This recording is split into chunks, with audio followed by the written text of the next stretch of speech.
Guest in the studio with me, this guy right here, I see him all the time. I can really call him a friend. Jazzy McBee. Yeah, Jazzy McBee. Jazzy. Producer Will Packer's What's in the up, girl? building. Hey. Come on. I hang with Jazzy because Jazzy be at all them cool spots. No, well, He had all the spots with the shoe models, with the hot wings, with the good wings. You know what I'm saying? yeah. Good wing, with the good wings. With the good wings. The good wings. Oh yeah, Jazzy be out there, you know. Wait, in the same place we go? Yeah. Yeah. Oh, you must be further in the cut because I try to be in with my back to the door. Well, you know, I be somewhere hiding. One time, first of all, you be hosting. First of I all, do. so don't do that. I do. But we have another special guest, Gabrielle Union. She is a friend as well. I can say that because I always see you around, you know, Shaka, and we met, you know, through him millions of times.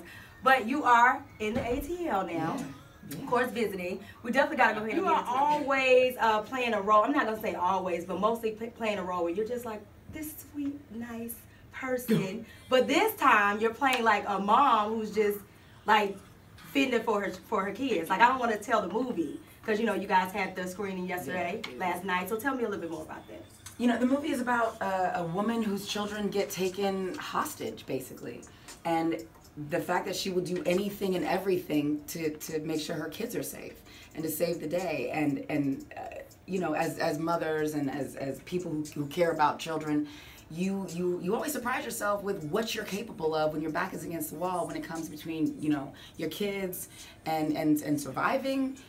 We are superheroes. Nice. I am Wakanda. Nice. Right.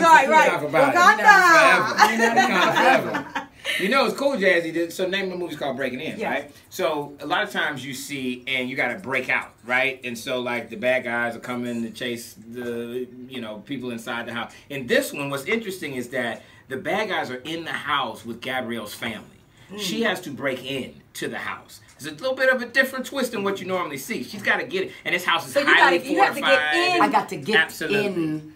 She's got to break. That's why it's called breaking in. Their asses. Exactly. But because how? they picked the wrong house. Because there are how many of them? 4. Yeah, 4 or 5. Yeah, absolutely. They picked the wrong one. And wow. I'm just a mom. That's what they say. That's what they say. She's just a mom. You're just a mom. Yeah, right. Yeah, when it comes to kids, like, you do anything for your kids. And of course, we see that you on the screen. Now, we don't want to give too much away, but Will, how do you come up with all these concepts for movies? Like, do you have dreams about them? Yeah. Like, how do you come up with them? Like, seriously. I didn't dream this one up. Okay. You know, somebody pitched it to me. Actually, there's a woman named Jamie Premack Sullivan, and she's executive producer on the film. She actually runs digital at my company. And she said, what if we had this kind of movie where you got to break in? And I called Gab, and she said, I love that idea. Let's do it. And we found a writer, director, cast. Because, you know, Gab produces this movie with me. So she's a producer. She stepped behind the camera. She's not just in front, also behind. First of all, Gab always been producing, just so you know. Really? She might not have had the title, but she was Definitely always... wasn't getting the check. She was always telling me how I could do my job better. And she was right. Well, there was... She's getting bashful. Why are you bashful? Suggestions. So are you looking to produce more? No, I mean, I just signed my production deal at Sony for television. So yeah, I produced the pilot that we just shot for Sony and NBC with Jessica Alba. We produced Almost Christmas together. Yep. I brought Will on to executive produce Being Mary Jane with me. So I've been girl. As Nikki says, I've been on. Yeah. I've been doing this. Yeah. So now I'm just trying to expand it and create more opportunity for other people. Wow, I think that is fabulous. So do you like producing more or do you like acting? I like both. You like both? I like both. And as talent who also produces, you get to control the narrative and the experience. For not just for you, but for everybody. Nice. So listen, as long as I can create jobs and I got one myself, I like that. I love that, paying it forward, and Will, you always pay it forward. Well, I'm trying. But you know the thing that's interesting about what Gab just said, and I know a lot of your listeners especially are people that are trying to figure out how to get to that next level in life, try to get put on, and I know they call you, they call me, and they're trying to figure out what do I need to do. And a lot of people say, oh, Gabrielle Union, okay, I need to look a certain way, I need to be able to act, but she's actually making moves behind the scenes. And I always try to say that to people. It's not just about the people you see in front of the camera. For every person in front of the camera, there's somebody behind the camera getting a check. For everybody bouncing the ball, there's somebody in management or an agent getting a check. For everybody that can rap or doing modeling or whatever, there's somebody else that's managing that person behind the scenes using their brains and their other skill set to get a check. So I just want people to realize that you know, as Gab is already an established super actress, she's transitioning into getting more power behind the scenes. That's what I want my people to do. I want y'all to look at how can you go out and create your own content? How can you go and shoot something and, you know, post a video on YouTube and get people to go watch it? Those are the kind of things. That's how I started, and that's how somebody listening to me right now. When I think of black women in Hollywood, I think of you. You are one of the first people that I, you know, think of. And I was talking to a casting director, and she was saying, "Oh, well, you're a brown-skinned girl, so it's kind of hard for the casting agencies to put you somewhere.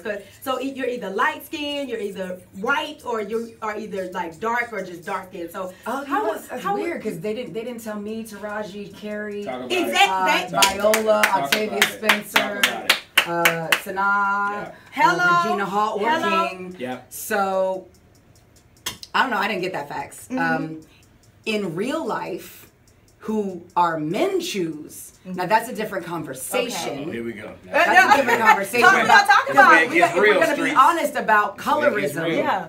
If we're gonna be honest, fly everywhere across this globe. Okay. I'm gonna have my own clothing line, my own watch line, my own wine line, my own hair line. Okay. And listen, you are doing it. Listen, and nobody's gonna stop me. And if you don't see me, then screw you. Somebody else will. I'm cool. If you don't recognize my worth, that's cool because I got self-worth. So, hello. For anybody out there who feels like they got to be a certain skin tone, have a certain grade of hair or whatever, you are beautiful. You were worthy from the second you took your first breath. And if there's somebody who does not see that value, they got to go. Right, I love it. Let's talk about your book. Yo, we're going to need more wine. We're going to need more wine. Yeah. And one thing that did touch me in the book where you were talking about the several miscarriages that you had. Yeah. I know it's kind of like maybe a sore thumb, talking about it. No, I mean, I wouldn't talk about it if I wasn't in the book, if I wasn't ready to actually, really talk about it, because this is an issue that affects so many families. I was just going to say women, but it really affects your family. It affects our communities. And there's so many women suffering in silence, so many families suffering in silence who feel like there's so much shame and guilt surrounding miscarriages. There's something I must have done. There's something, it's me, I'm a failure. And if there's anything I can say, that it's not you. You are beautiful and valid and amazing, and there are so many different paths to parenthood, and loving and caring and nurturing for children, that one way is not the only definition. And there's not one way to define womanhood or motherhood, and that every route to being a parent is beautiful and valid and should be celebrated. Nice. Your husband is in the playoffs right now. Yeah. Let me ask you a question. Little boys around. He flung that little Anderson right into the crowd. He was like a little gnat. God bless him. I had to Google him. I was like, who is this? And he was like, yeah! I'm like, oh, do you have antics? And I got to Google you. You should. If I have to Google you, you shouldn't have antics. Right. God bless him. They're up 3-1. Ben Simmons is a monster. Embiid, you got to trust that process. It's obviously paying off. Philly's a really exciting team. My man is a 3-time champion. Listen, he's 107 years old, still scoring. Can't nobody hold him. Good luck with that. Good luck with that, because you might get thrown into the crowd. She is going hard for a man. Yes, I love it. So is there no sex during the playoffs? I don't know who came up with that. I have no idea who came up with that rule. I think that's like an old wives' tale. I don't know anybody who subscribes to that. God bless them if they do. We're having fun. In other words, D is getting some. He's getting some. That's the secret of you right there. Exactly. See, listen. He's still balling. Right. Listen. I can't. So I try to get him a high fiber diet and keep everything regular. Yes. Listen, his bowels. Taking notes. Okay, so we gotta move on to you just a little bit. So this was way more fun.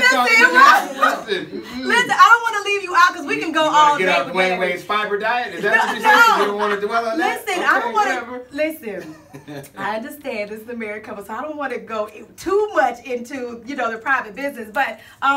Since we are Will's married too. No, we're gonna get to Will in a minute. You know, we're gonna get to Will. Well, I got you here. Listen, Being Mary Jane, it was canceled. Why? No, well, we need to protest against that. Listen, no. It depends on what word you like to use. Some say canceled. Some say it was time to move on. Mm-hmm. I think 50 Cent said it was canceled. I don't know if we heard that from Deborah Lee. It sounded like something he was saying. But we weren't really ever supposed to go beyond 5 seasons. Oh, really? And which is why we ended up with a season 4A and 4B and then a season 5. So we got some extra that was not actually planned for. But because there has been such an outpouring of support and so many people aren't ready to see Mary Jane go, we filmed, and we already filmed here in Atlanta, a 2-hour series finale that wraps up all the storylines. You see what happens after Justin proposes to Mary Jane. And then we added a little chocolate bonus. A man, some call the dark god, Mr. Morris Chestnut. Whoa, so, yes, Justin. See, before Shonda is amazing in what she has done with Carrie and with Viola. Before that, before my girl Taraji on Empire, there was Mary Jane Paul and there was Gabrielle Union. So I just, sometimes we forget and we like, oh yeah, we always been seeing black women in prime time on network and cable television. No, no. Before all of that, there was Gab who made the choice to say, you know what, I'm going to go and I'm going to bring a character to life, which is a relatable character for black women. And she made, because, she was doing movies, she was very busy and chose to enter into that platform. So, sometimes we forget and we don't remember where we came from, remember some of the first ones that come through the door. Right. And so, anyway, I just want to give G that prop. She's always so humble. She's so humble. But do you think you get the recognition that you deserve? Oh, I don't do it for recognition. Okay. If that was the case, I would have been under the desk a long time ago, suffering. No, I do it because I love it. Okay. And if I didn't love it, I wouldn't be here. Right. And I started asking for, instead of things, I used to do vision boards and there would be stuff. Yeah. I want a big diamond ring. I want this house. I want this trip. And that I got that. But it wasn't, that was a certain level of joy. I want next level of joy. And so I started asking and putting it out into the universe for more joy, more peace, and more grace. So any opportunity that comes my way has to be encapsulated in those 3 things. So now any opportunity that comes my way is all beautiful. It's not going to stress me out. I'm going to be working with people I love. I'm going to be creating passion projects. And it doesn't matter if 1 million people see it or just my mama sees it. I'm happy regardless. So it's awesome. Thank you. I love that other people are enjoying it, but it's not what drives me. It can't be what drives you. Because sometimes the only person who's going to show up for you is you. Girl, how do you handle all the criticism and all the mean things that people would say on social media? Like, how do you handle that? Do you don't read comments? God bless all the people that leave nasty comments. I'm not saying them.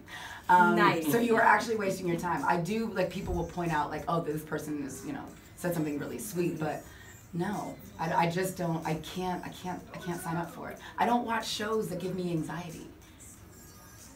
No, I mean, not anything that's real. Right. So my reality TV consists of HGTV. Unless there is a house at the end of this and some new tile and backsplashes, I can't sign up to feel anxious and watch my sisters of color, be demonized and have their blackness and their brownness weaponized. Right. Because that translates into real life and how people treat us, which is, goes into the negative stereotypes that feed and used to justify the BS. So when you go into a Starbucks and people are like, calling the police, it's their racism that comes from us, feeding into white supremacy by acting a damn fool on purpose for a check. Wow, listen, this girl is spitting so much knowledge now. So I can keep you guys here all day. May 11th. May 11th. All right. Okay. Fellas, get the tickets now for your lady. For us, yes. For your mom, for your baby mama. Yes. For your main chick, for the other chick. You know what I'm saying? Fellas, I'm telling you now. Mother's Day weekend, May 11th, this movie drops. And if you know any moms that maybe can't treat themselves or don't have anyone to treat them, take a mom that you know that can't afford to do that, to treat herself. So to spread the love. Take a mom to the But Atlanta always shows so much love for all your movies. So you're gonna have a big turnout. I hope so. Once again, May 11th. May 11th, breaking in. Yep. Gabby, Will. Gab is whooping ass. Gab is whooping ass. Oh, yeah. I got to see this movie. Will, Gab, thank you guys so much for stopping by. I appreciate you guys. Streetz 94.5, y'all. Yay!